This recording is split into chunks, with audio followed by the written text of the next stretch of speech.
What's going on YouTube? It's Teej back again with another video, and today I'm giving you an updated tier ranking on how I think the NFL stacks up, who are the real Super Bowl contenders, who are playoff caliber teams, and who are teams picking at the top of next year's draft. Hopefully you all enjoyed today's video. If you do, hit that like button. It really would help me out a ton. And hey, if you're new to the channel, like what you see, hit that big red subscribe button. That would also help me out a ton. And comment your thoughts on this tier ranking down below. Who do I have too high? Who do I have too low? Who's your favorite team? Do you think they're serious playoff Super Bowl contenders, or do you think they're playing for next year's draft? Love to have that discussion with you, so let's talk about this tier ranking down in the comments section.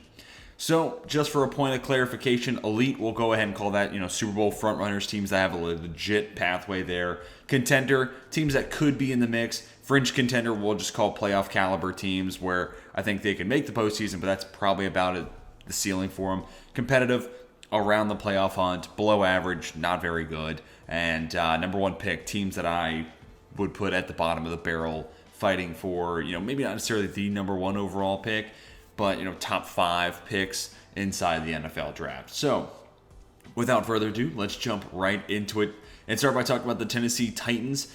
I think I have backed off the notion of them being Super Bowl caliber contenders, so where I might have wanted to put them up here before the year, and I've done a couple of these on the channel, so you can go back and look at some of the older ones. I'm sure I'll have it somewhere here on the screen.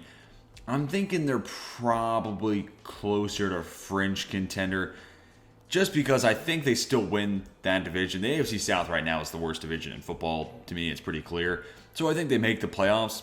But, man, especially if Julio Jones is going to have another injury-riddled season. A.J. Brown is banged up a little bit right now. And if you're just not getting that production from your dudes, the rest of the core, the rest of that unit is just not all that good. I mean, they're playing borderline practice squad, low-level roster cut type of guys at wide receiver. So that's definitely a big question mark. So I'm going to put them in fringe contender right now. Dolphins, we'll go competitive. I mean, especially if Tua's playing, I think then you can still make the argument that he's going to get better. He's going to progress. He's young. He's on the incline. And if that's true, then maybe fringe contender. Maybe they're in that playoff, wild card hunt. But that said, I think they're in the wild card hunt. So competitive feels about right. They're a 500 team, and they'll beat some good ones. That defense gives you a pretty high floor as well. So I put them in competitive. The Jets, right now, they got to go a number one pick. They look like maybe the worst team in football right now. I mean, and that sucks to say because you could have convinced people coming into this year that, hey, Zach Wilson, they draft Elijah Vera Tucker, they got Mekhi Beck, they signed Morgan Moses, the offensive line's going to be good for a rookie quarterback. Then you have Corey Davis, Denzel Mims, Jamison Crowder, Elijah Moore. And you could have convinced me into saying that's going to be an explosive offense, and then Robert Saleh on the other side of the ball is going to have that defense playing okay. And the defense honestly has looked pretty solid considering they've also been banged up. No Carl Lawson this year. The cornerbacks aren't necessarily great. But the offense is just lagging behind really, really bad. Michael Forrest had a tough go at it in his first year as an OC. There's some growing pains from that. We talked about Robert Saleh as a first-year head coach, Zach Wilson as a rookie quarterback. But, I mean, the struggles have been just as apparent for Mike LaFleur as the offensive coordinator. So, yeah, this team right now definitely has a good shot to become the team picking number one overall. And if they do, add Kayvon Thibodeau, add Derek Stingley Jr., that kind of is interesting in its own right. The Cleveland Browns, I mean, I don't know if I'd put them in the front runner, and I'll try to layer these as I feel appropriate. So I don't think they'll be my number one front runner, but man, do they look really good. And I know they just beat up on the Bears, and the Bears don't look all that good, especially after last week. But man, just to bully and embarrass, and just to have the entire world contemplating, what went wrong with Chicago, and you can make an argument in a ton of different routes. The offensive line's not good enough for Justin Fields. Justin Fields isn't ready. Matt Nagy doesn't look like he's wanting Fields to be out on the field, so that's kind of tough to say. But Fields' game, or Nagy's game plan, was just abhorrent. I think it's a little bit of everything, but I mean, if you put on that dominant of a showing that people don't even know where to put the blame on because all of it was that bad, I think that's a really strong case to be a Super Bowl contender. And really, they beat themselves more than the Chiefs beat them week one towards the end of the game with all those turnovers. So I think they're definitely in that Super Bowl category. Jags, right there with the Jets. They are starting to get better. I'm filming this after Thursday Night Football. But before the rest of week 4, you're seeing this on the day I'm recording it on Saturday. And the Jags are still making that progress. Trevor Lawrence finally showed that he could put on not necessarily a full game of looking like a number one overall pick, but more than we had seen prior to this. And I think overall, other than that weird QB sneak, the offensive game plan and the play calling from Darrell Bevell was pretty solid. And yeah, they're starting to piece things together on the defensive side as well. But it's back-to-back weeks where they blow big leads, so that's not necessarily good. Next up, the Detroit Lions. They're in this number 1 pick category as well. They have hung tough with, the backdoor cover with the 49ers, staying competitive with the Packers for a first half, and a historic field goal away from beating the Ravens. So they are competitive, so I would definitely put them towards the end of the line here. They're not the most likely to get the number 1 overall pick, but you can't say the Lions are good right now. Their pass rush is pretty scrappy, and they work from there, but the secondary isn't all that. And the wide receivers aren't necessarily very good. And, yeah, Jared Goff's not your long-term answer at quarterback. So they're definitely that number 1 pick caliber team.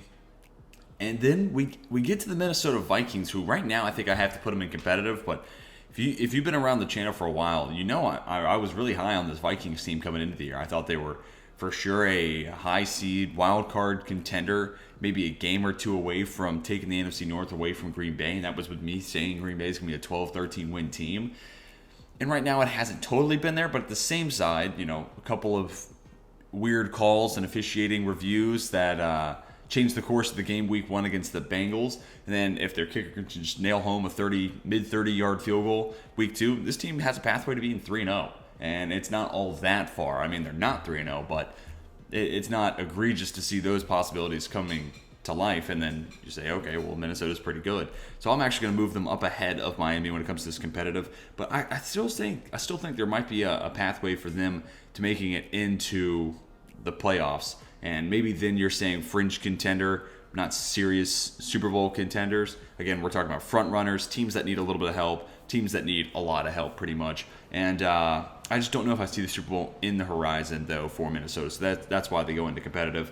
The Bucs, I mean, I know they lost the Rams, but they're still probably the best team in football, right? Like, if you have Antonio Brown, if Gronk doesn't get hurt midway through that game, then that game naturally could take a different course. If, Mike Edwards doesn't fall down and take away the Deshaun Jackson touchdown, things play differently. But I've said this 1,000 times. The Rams were going to be the storyline of the first quarter of the year. That offense was going to be so potent, and Matt Stafford's going to look good.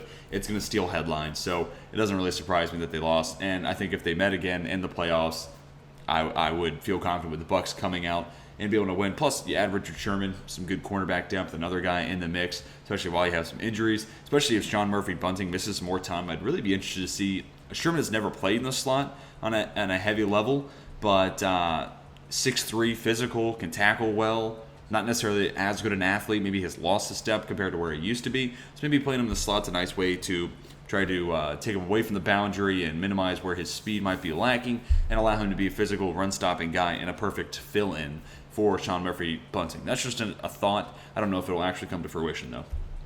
On to the San Francisco 49ers. I'll go fringe contender. I think a lot would have to go right for this team to win the Super Bowl. Mainly, they would just need an insane amount of boost in production from the secondary. Right now, with no Jason Verrett, I just don't think that cornerback group is good enough to be able to take you to the Super Bowl. Now, granted, the front seven's fantastic, and that is good enough to hide some weaknesses in the back end, but when we're talking about the best of the best, it's about minimizing the amount of weak spots you have, and especially in important position groups, and cornerback is one of those most important position groups, maybe the third most right there with, pass rush. You can make an argument it's the second most important position group, and in some people's eyes it is. So the 49ers being so weak there, I got to go fringe contender. Plus, we haven't seen Trey Lance, so I think he has a ceiling to take you to the Super Bowl, but is he there yet?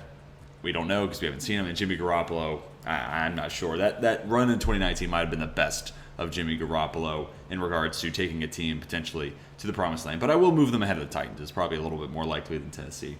Atlanta, this is number 1 pick, man. I know they beat the Giants. Maybe you could say below average. I still can't believe they beat the Giants. I don't even think they necessarily were the better-looking team there. That offense is in shambles. I'm kind of concerned about what Arthur Smith is having on his plate, right? Guy used to be an offensive line coach. That offensive line is just abysmal.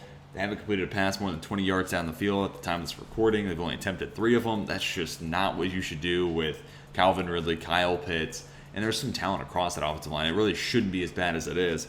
And then Matt Ryan looks like he's starting to regress pretty heavily. So I think I had to put the Falcons there in the number 1 pick category.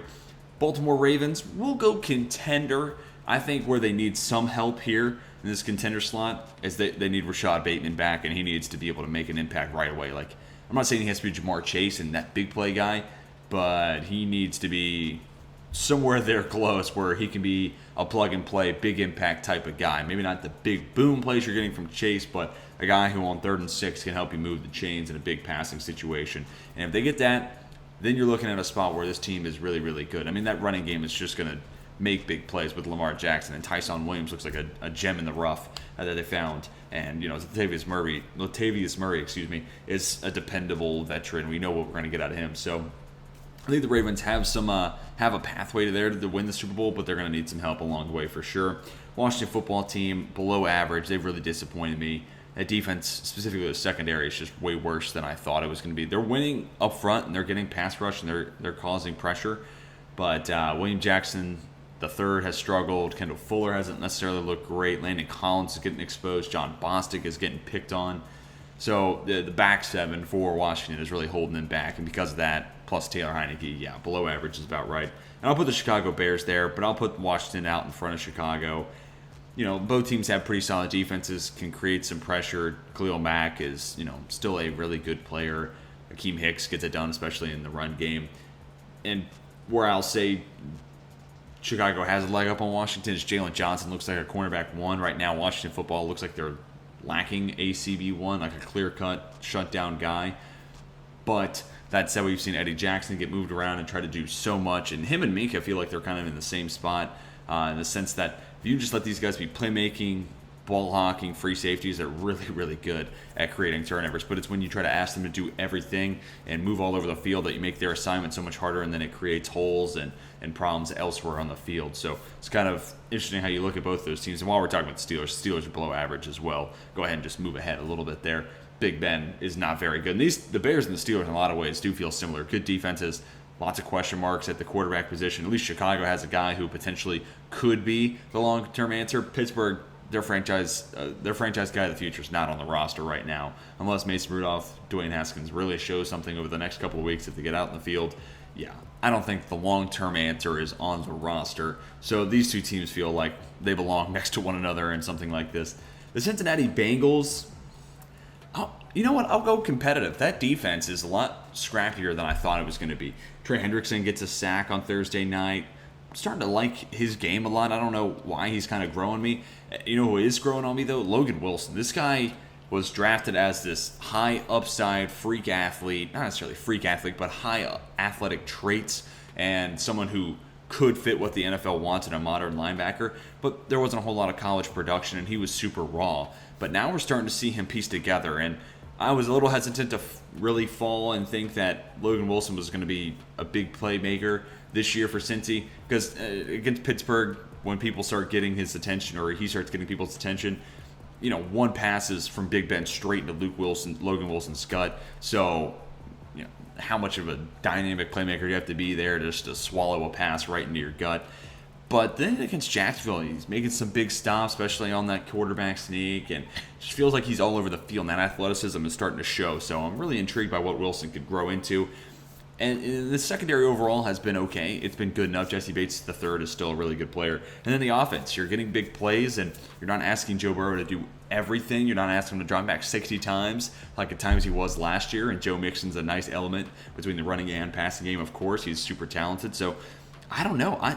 Maybe competitive is a little bit of a reach. They're definitely on the low end of the competitive scale, but they're either that or the high end of the below average. But hey, they're 3-1. So, that's really been impressive.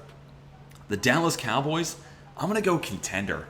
And you could put them at the top of fringe contender because it probably does take a lot, but I think my football crush right now is Kellen Moore's offense. Man, his play calling it's fantastic. The play designs he's drawing up, and when he's calling these plays, it's fantastic. This is a guy who's clearly making a pathway for him to become a head coach after this season. And then you have Dak Prescott and everything he does at the line of scrimmage, and his IQ is just off the charts right now. He is feeling like I'm not calling him these guys, but feels like a Peyton or a Tom Brady level of understanding of the game there at the line of scrimmage. So those two together are clicking on all cylinders. And then you add in CeeDee Lamb and Amari Cooper, and Michael Gallup's going to be back soon. Blake Jarwin, Dalton Schultz, Ezekiel Elliott, Tony Pollard. The offensive line's been good enough. I mean, yeah, that's an offense that's going to put up a ton of points. And the defense has gotten a lot better. And between Gus Bradley with the Raiders and Dan Quinn now with Dallas, like, as much as I thought that cover 3 defense was dying, man, is that the perfect Band-Aid for football, right? Like, if you just have an egregious defense, just throw in some stock cover 3 and limit big plays and invest some in pass rush and watch some things happen. At least to prevent yourself from being the worst defense at football. You might not necessarily be elite. I think there's going to be some regression for Dallas and for Las Vegas, but to go from terrible to just okay, mediocre, middle of the road, that might be the perfect defense to be that Band-Aid. But nonetheless, the way the Cowboys are playing right now, I definitely think they're a contender. Houston Texans, if Tyrod Taylor was there, maybe I'd go below average, which is still crazy considering how much we all bashed the Texans in the offseason. But Davis Mills, as much as I don't think he was necessarily the problem in their Thursday night loss a couple weeks back to Carolina, Tim Kelly, very limited in that play calling and what he wanted to see from Mills, so it limited what Mills could have done in those situations. So overall, this organization, just as a whole, just does not feel like it's in a spot to be super competitive, so I'm going to put them in number 1 overall pick. And honestly, right about here, I would say maybe you put the Falcons over them, but, right here in the mix across the number 1 pick board. The Indianapolis Colts, Colts fans are going to think I'm hating on them, but as it stands right in this moment, with Carson Wentz not at 100%, the offensive line banged up, no Quentin Nelson in week 4, Braden Smith, maybe not, just got Eric Fisher back. He's coming off of a huge injury. That offensive line that should have been the biggest strength of the team isn't. And then Kwity Paye looks like he might miss week 4, so that takes away some of the bright spots they've had in the pass rush department. Rock Ya-Sin's hurt. The corners overall haven't been super impressive. I mean, this is a team that's one injury riddled beyond all belief. And realistically, if this team's healthy, they're right here and competitive, maybe towards the top of this. But because they are so banged up, they're probably right here with Washington football team in regards to below average, top tier of this tier, or low end of the competitive tier. But yeah, it's just really unfortunate this team has been so banged up because they are a really talented team. They're good in positions that aren't necessarily high value in regards to you pay cornerback a lot, you pay wide receivers a ton, but if they were healthy, I think they'd still be a really competitive team, but unfortunately they are not. LA Rams, I'm going to put them right here in between Tampa, or at least attempt to, between Tampa and Cleveland. There we go.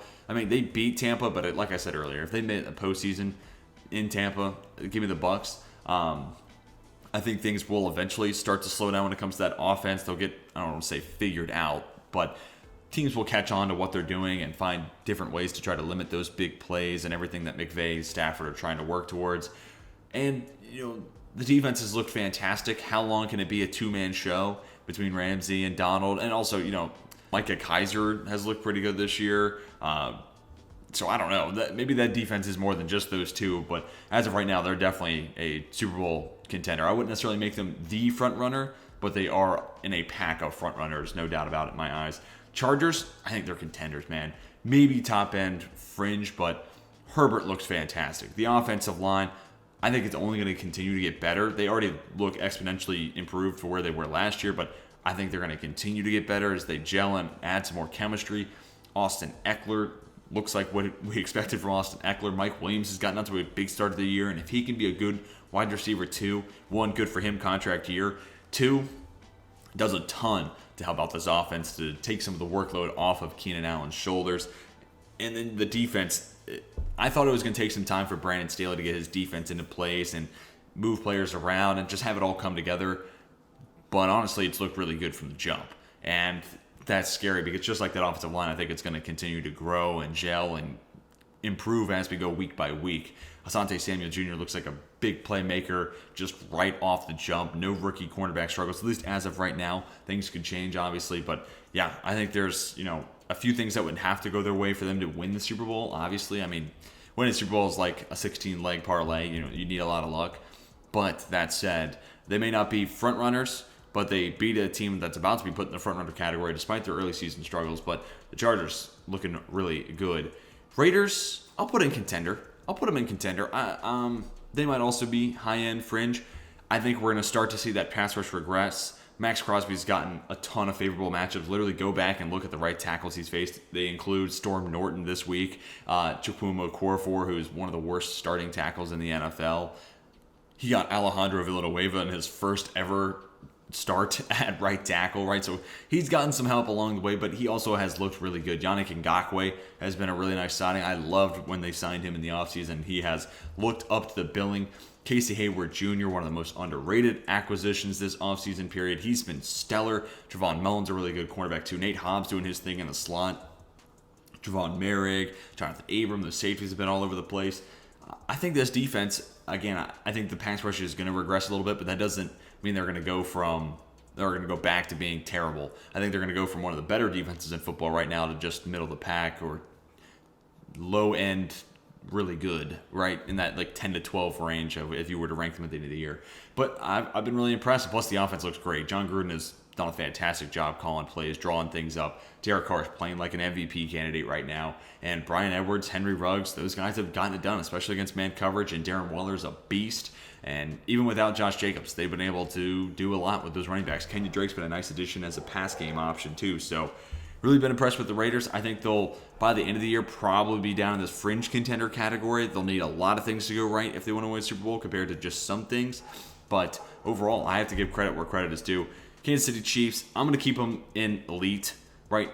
This team's going to figure it out. Andy Reid's too good of a coach. Patrick Mahomes is too good of a quarterback. I know they need some help when it comes to pass catchers. I don't necessarily think Josh Gordon's going to be that. I mean, I could definitely be wrong. It's just been a while since we've seen him do it at a high level.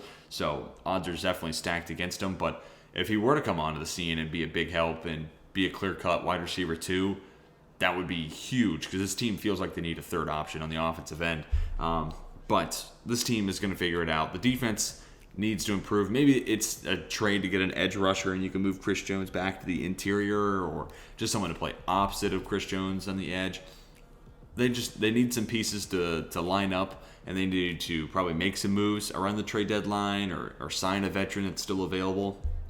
But I think we'd be ludicrous to take this team out of the front runner. They're the best quarterback in football, and it's a sport dominated by the quarterback position. So it feels a little ignorant to take them out of Super Bowl front runner contention. The Saints, I'll put them in contender, and I'll drop them right here. I do like the Saints. I feel like everybody believes that I don't. This is a really good team. It just depends on what wheel spin you get with Jameis Winston. Is he crazy erratic but makes big plays? Crazy erratic leads to a lot of turnovers. But I also think this defense is really special. And then you have Alvin Kamara, so they can dictate a game script and a game flow to where they make it really tough to move the ball against them. Therefore, when they get the ball off of punts or turnovers, they're getting short fields, and they can run the ball, set up favorable passing situations. And Sean Payton just knows how to draw up designs, and he is a smart football guy.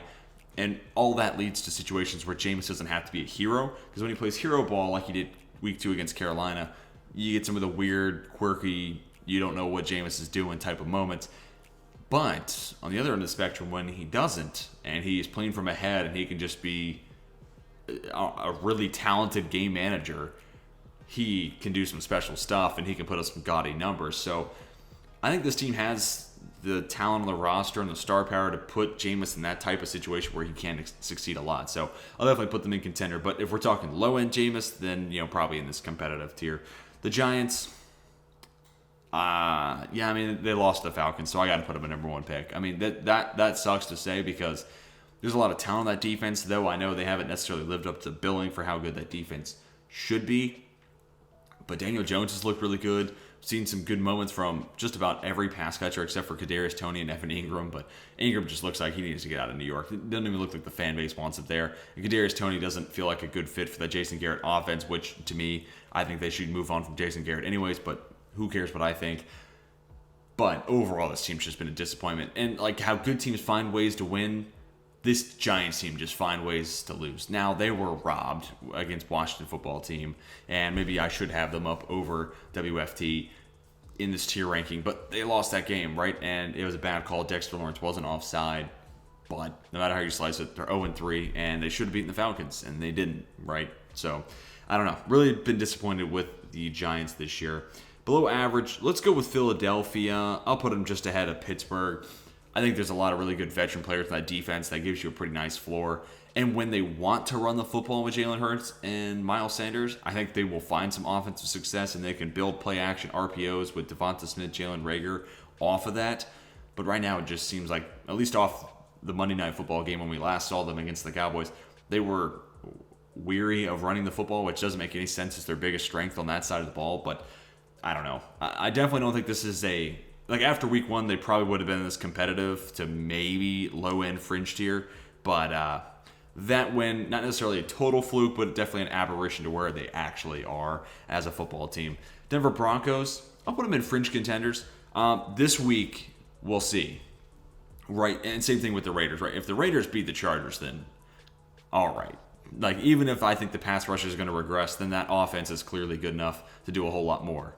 And if Denver is able to knock off Baltimore, that's a huge statement win, despite Baltimore playing, back-to-back tough games in consecutive weeks against the Chiefs and then the Lions, and they're at home. It's tough to play in Mile High in September, no doubt about it. Home field advantage is a big part of this, and plus I think the Broncos are just genuinely a pretty good team, but I still like the Ravens more. But Denver, this is your chance to move up into this category this week. Can Teddy Bridgewater rise to the occasion? Is that defense able to slow down that Baltimore rushing attack? They have a ton of athletes, and they're a really well-rounded defense, so if there's anybody to do it, Denver might be the best bet to make it happen. So I'm really excited for that matchup this weekend. Green Bay, we'll put them in contender. Preseason, they definitely would have been front runner, and maybe they're at the top of this contender tier, but not totally ready to put them back in the Super Bowl contention just because week one was really ugly, and the first half of week two wasn't necessarily great. Couldn't pull away from Detroit, and I know San Francisco's a good team, but that game was really close and tight all the way through, and it took Aaron Rodgers playing hero ball and Devontae Adams just finding a way to get behind Fred Warner on a perfect touch pass from Aaron Rodgers to set up a situation where they can get a field goal.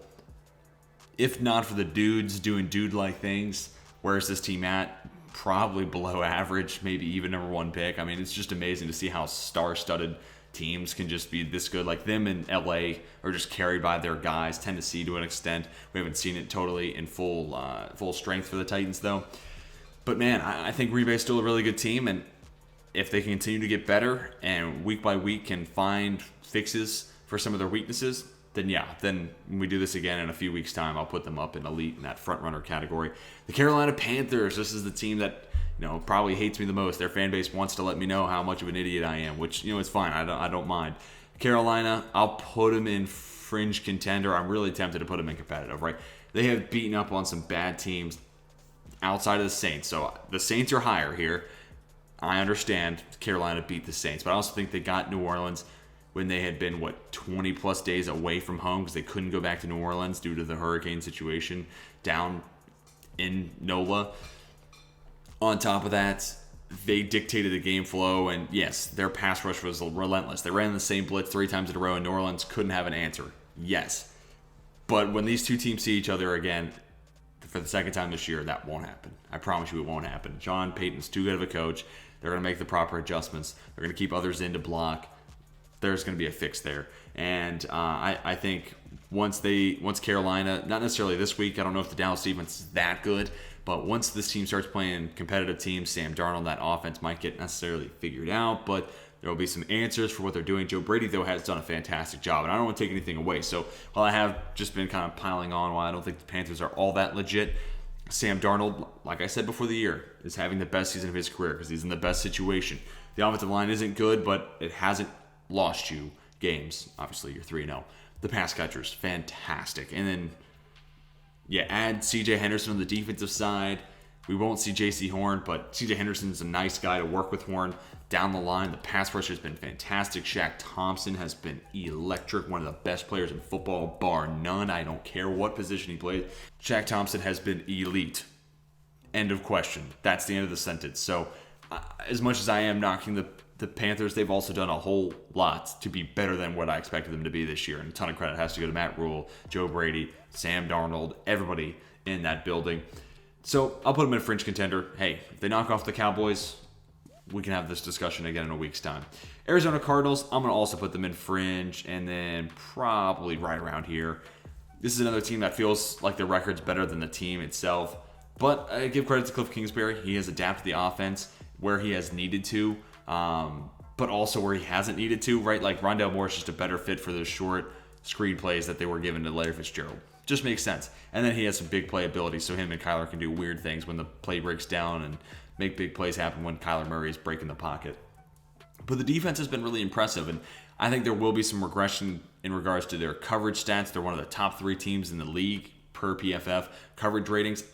That feels a little unsustainable given the names on the depth chart and on the roster in their cornerback room. And outside of Budda Baker, like even their safeties are a little questionable. But the pass rush has been really, really good. Marcus Golden's been solid. Chandler Jones playing like he wants a nice big contract at the end of this year. J.J. Watt, nice addition. Loved the linebackers, Isaiah Simmons, Zaven Collins. When we've gotten to seeing Collins, I think he's looked good. Jordan Hicks has been fine. But I think there will be some defensive regression, some offensive regression as well. And I think this team will go from, right now they're probably in the middle pack of contender, but I'm a little low on them. But, you know, if you're just looking at what they've done, they're probably right around here. But then they'll regress down to this fringe contender to competitive tier. But that's kind of been my narrative. That's been my priors. I think this team gets out to a good start, then cools off. I could be wrong. Time will tell that story. Buffalo Bills, they are certainly in the running as a playoff or as a Super Bowl contender. I'll just put them ahead of the Chiefs. They are playing better football right now, but them and Cleveland are neck and neck for that number 2 team in the AFC when it comes to, if everybody's playing at their best, Kansas City is probably the best, almost assuredly the best team in the AFC, and these 2 teams are knocking on the door to be the number 2 seed and have a puncher's chance to make their way into the Super Bowl through the AFC Conference Championships. But the Bills are just doing a lot right. They're passing the ball efficiently. Allen's gotten better week by week, and he still isn't quite where he was last year, which is scary because they have looked so good, especially the last 2 weeks. They've blown out the Dolphins and Washington football team. Now, I have them in the competitive tier, or competitive and below average tier, respectively. Those are 2 solid football teams with good defenses, and the Bills just blew them out of the water. So if Allen's going to keep getting better, look out. Plus, this team's defense is vastly improved. Like, the pass rush is just exponentially better. They're getting more sacks, and even the linebacker coverage unit has gotten better as well. On to Seattle. I'll go fridge contender, but I'll put them at the end of it. This is a good team, and I think they also will improve. I think they have some errors that won't last, but same thing I talked about with San Francisco, where that cornerback group is just really bad, and that is going to cost them a ton of games. And they are starting to get some more pass rush from people like Darrell Taylor, but all in all, it's nothing exceptional. On top of a weak secondary, that's worrisome moving forward. The offense, I think, will take some time to gel under Shane Waldron, but we have seen what is there, and Tyler Lockett's going to come back healthy. DK Metcalf is going to continue to ramp up his stats. He's gotten up to a bit of a slow start, but started to have some more success last week. I think this team will be better than 1 and 2 where they stand right now, but maybe they're just not as good. Maybe they are the 3rd or 4th team in the NFC West. Who could have said that before the year began? Must have been a smart guy. But nonetheless, I think this team will get better from where we've seen in the last 2 weeks. And last but not least, the New England Patriots. I'm going to put them in competitive right now, but probably towards the top of competitive, maybe right there with Minnesota. I think as much as I liked Mac Jones the first couple of weeks, being patient, checking down, now we're starting to get to a point where it's like, okay, can this team not generate big plays? Because that will be a problem moving forward. Also, we saw with the Saints' ability to take away Damian Harris in that running game. Once you take away the rushing attack from New England, that offense gets a lot more stale. That's a concern. I do like the defense overall. A lot of veteran pieces there, and who knows? I mean, at the time of recording, Jamie Collins hasn't signed with them, but wouldn't be surprised for a reunion there with Bill Belichick. With Stephon Gilmore comes back and they decide to hold on to him. That makes that secondary that much better as well. Don't know what that is. The Stephon Gilmore thing is about as murky as it gets inside the NFL right now. I have no idea which way that's going to break. But overall, this is a competitive, solid football team. But definitely on the outside looking in for the playoff picture, like I'd say, for all 4 of these teams in competitive. But that's going to do it for this tier ranking video. Tell me what you think down in the comment section. Who do I have too high? Who do I have too low? Why am I wrong? Love to have your thoughts. Seriously, I want to talk football with you, so comment your takes down in the comments section. Hopefully you all enjoyed today's video. If you did, hit that like button. It would help me and my channel out a ton. And if you're new, like what you saw, want to see more, hit that big red subscribe button. That's going to do it for today's video. Hope you all have a fantastic rest of your day. And until next time, my name is Tej, and I'm signing off.